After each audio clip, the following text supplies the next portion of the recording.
রাসূল তোমাকে ভুলি আমি কেমন করে, হাজার ব্যথা বেদনার পরে ফিরে আসনি তুমি আপন ঘরে, দিনের আলো তুমি ছড়িয়ে দিতে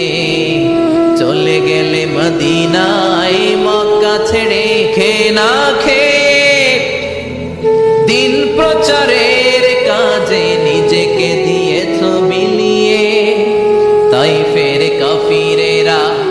চিনল না সে আলো,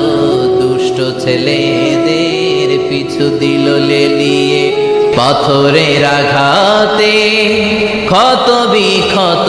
হয়ে সারা শরীর থেকে রক্ত ঝরে। হে রাসূল তোমাকে ভুলি আমি কেমন করে, হে রাসূল তোমাকে ভুলি